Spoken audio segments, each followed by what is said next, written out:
क्योंकि देखिए एक नियम बताया गया कि विद्या सदैव उसको देनी चाहिए जो अधिकारी है। यदि अनधिकारी को विद्या दे देते हैं तो विद्या श्राप देती है देने वाले को। बहुत ध्यान से सुनिएगा मेरी बात को। यदि अनधिकारी को आप विद्या प्रदान करते हैं तो जो विद्या आपके पास है वो आपको शापित कर देगी।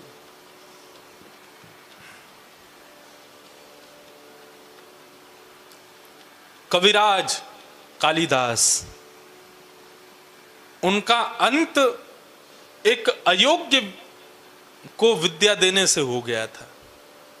बहुत विद्वान थे कालिदास,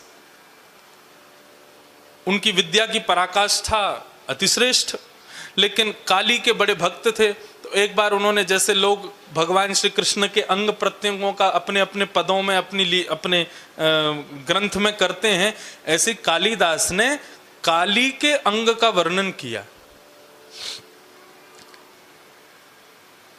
कालिदास से एक अपराध हो गया। अब इसको अपराध नहीं कहेंगे, क्योंकि बड़े जन जो कुछ भी करते हैं वो हमको शिक्षा देने के लिए करते हैं, भले उससे उनका अनहित हो जाए। कालिदास से क्या हो गया कि उन्होंने काली के रूप का वर्णन किया, तो काली तो मां है, उनके रूप का वर्णन किया, भुजाओं का वर्णन किया, पैरों का वर्णन किया, सब ठीक था, लेकिन काली की जंघा का वर्णन कर दिया, जो कि अपराध है। वो मां है, आप मां के अंग प्रत्यंगों का वर्णन नहीं कर सकते,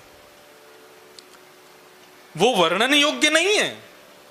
लेकिन कालिदास के मन में ये विकार नहीं था, पढ़ने वालों में तो विकार है। कालिदास ने वर्णन कर दिया, पढ़ने वालों ने उस पर ऑब्जेक्शन कर दिया, बोले कि काली की जंघा का वर्णन कर रहे हैं। सब क्रोधित हो गए कालिदास से। कालिदास से क्रोधित हुए तो जिस राज्य में वो रहते थे वहां के सब लोगों ने कालिदास को देश निकाला करने के लिए राजा को प्रेशर दिया, बोले इनको निकालो यहां से, इन्होंने बहुत बड़ा अपराध किया है।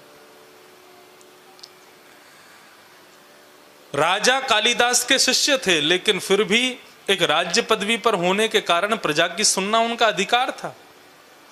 उन्होंने कालिदास को निकाल दिया। कालिदास दूर नगर में कहीं रहने लगे। बहुत समय बीत जाने के बाद में एक दिन राजा का मन बड़ा व्यथित हो गया, व्याकुल हो गया। मन में सोचने लगा, मेरे गुरुदेव ने इतने अच्छे अच्छे काम किए, हमने केवल एक अपराध के पीछे सब छोड़ दिया। उन्होंने एक अपराध किया और हमने उनकी सारी कृपाओं को भूल गए।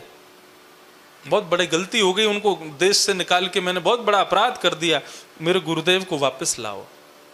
खोजने लगे तो कालिदास मिले नहीं।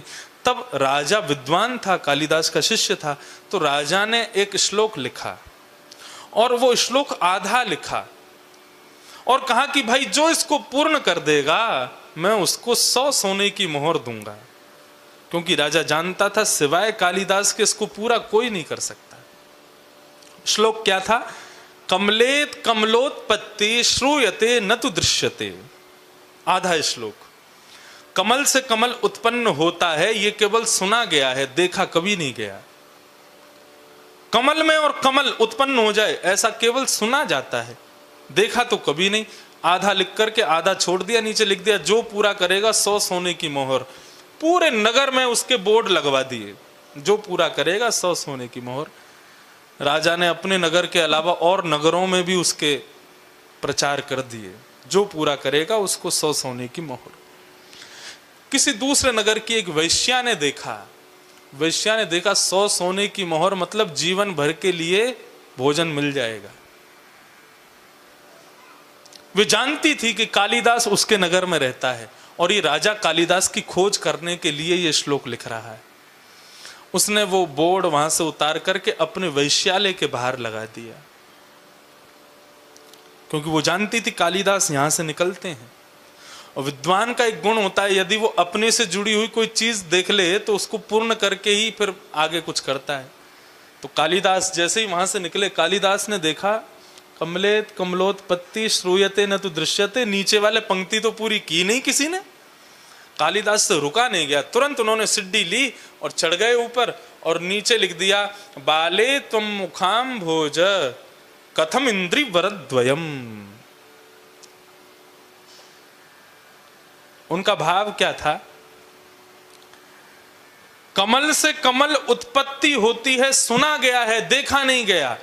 कालिदास कहते हैं श्याम सुंदर का मुख कमल है और उस मुख कमल पर 2 नेत्र कमल हैं, हो गई कमल से कमल की उत्पत्ति। ठाकुर जी का मुख कमल है और उस मुख कमल पर 2 नेत्र कमल हैं, तो कमल से कमल उत्पन्न हो गया। कालिदास ने श्लोक पूरा किया, किसी ने जाके वैश्या को बताया, बोले तुम्हारा श्लोक पूरा हो गया। वैश्या निकल करके बाहर आई, उसने कालिदास के चरणों में प्रणाम किया। उसने कहा 100 सोने की मोहर तो मेरे नाम हो गई, लेकिन राजा को यदि कालिदास मिल गया तो क्या पता उसने मुझे मोहर नहीं दी, तो क्योंकि श्लोक तो इन्होंने पूरा किया है। उन्होंने कहा यदि कालिदास जीवित रहेगा तो मुझे 100 सोने की मोहर नहीं मिल पाएंगी। छल करके कालिदास को अपने घर में ले आई, आप मेरे यहाँ थोड़ा प्रसाद पा लीजिए। कालिदास भी कृपा करने के भाव से उनके घर में गए। वैश्या ने घर का दरवाजा बंद किया और जल में किसी व्यंजन में विष मिलाकर के कालिदास को दे दिया। कालिदास की मृत्यु हो गई और उनका शव एक नदी में फेंक दिया। और वैश्या ने जाकर के वो मंत्र जो पूरा हुआ था वो जाकर के राजा के सामने प्रस्तुत कर दिया। राजा ने जैसे ही श्लोक देखा, वैश्या से बोले किसने लिखा है ये? वैश्या बोली मैंने लिखा है। तुरंत राजा ने तलवार निकाल दी। बोले तुम एक नगर की वैश्या और तुम्हारे मन में इतना पवित्र भाव हो ही नहीं सकता, सच बताओ किसने लिखा है। बंदियों ने सैनिकों ने बंदी बना लिया, हाथ पैर बांध लिए उसके, बोले सत्य बता किसने लिखा है। तो बहुत कहने के बाद वो वैश्या कहती है कालिदास ने लिखा। राजा ने तलवार दूर फेंक दी, चरण पकड़ लिए, बोले मेरे गुरुदेव कहाँ हैं? तू सो नहीं, तेरे को 500 मोहर दूंगा, लेकिन मेरे गुरुदेव का परिचय दे, वो कहाँ हैं? वैश्या घबराने लगी, कैसे बताऊं? तो वैश्या ने बताया, मुझे लगा कि कालिदास यदि आपको मिल गए तो आप 100 सोने की मोहर नहीं दोगे, इसलिए मैंने कालिदास को विष दे दिया। उसी समय राजा ने उस वैश्या का सर धड़ से अलग कर दिया। कालिदास के शव को खुजवा करके उनका अंतिम संस्कार किया। अंतिम संस्कार करके राजा का मन बड़ा व्याकुल, वे अपने गुरुदेव के पास, दूसरे गुरुदेव एक संत थे उनके पास गए और जाकर के कहा महाराज इतना बड़ा ज्ञानी, इतना बड़ा ज्ञानी कालिदास और ऐसी ऐसी ऐसी मृत्यु। कहां तो भगवान वेदों में कहते हैं रते ज्ञानान्न मुक्ति, ज्ञान के बिना मुक्ति नहीं मिलती, और इतना बड़ा ज्ञानी कालिदास जिसने संपूर्ण जीवन अपना ज्ञान युक्त होकर के भगवान की सेवा में व्यतीत कर दिया, आज उसकी इतनी दर्दनाक मृत्यु क्यों?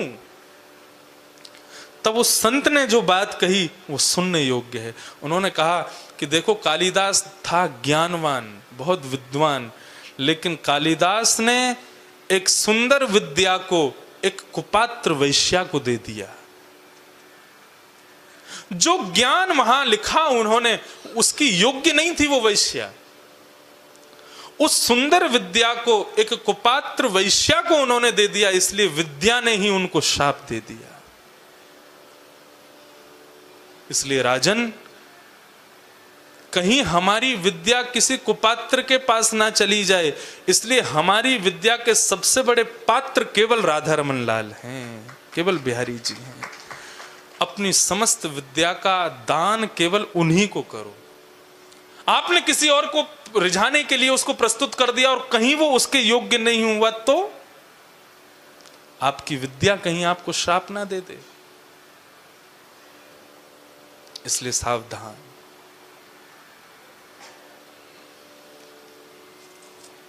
विद्या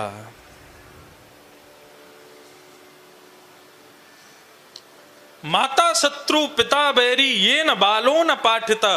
वो माँ शत्रु मानी जाती है, पिता बैरी माना जाता है बालक का, जो बालकों को सुंदर विद्या नहीं दिलाते।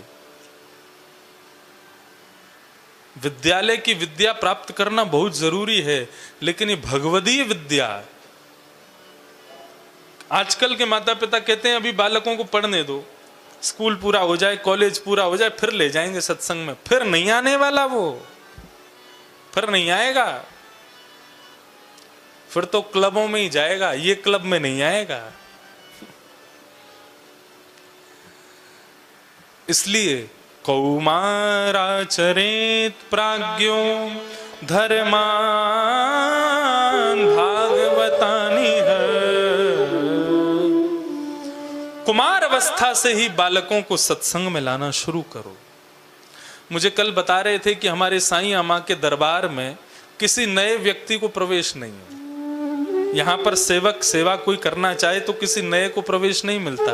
जो पुराने हैं उन्हीं के बालक पर शिष्य बालक ही यहाँ पर सेवा में आते हैं। क्यों? क्योंकि किसी नए को प्रवेश दे दिया तो एक दूषित मछली सबको बिगाड़ देगी। इसलिए यहाँ सब पुराने हैं। और यदि किसी को आना है तो 1-2 वर्ष तक अपने आप आओ, तुमको निमंत्रण भी नहीं आया, वो सब बता रहे थे। इसीलिए तो यहाँ पर इतना शिष्टाचार है, यहाँ पर इतना।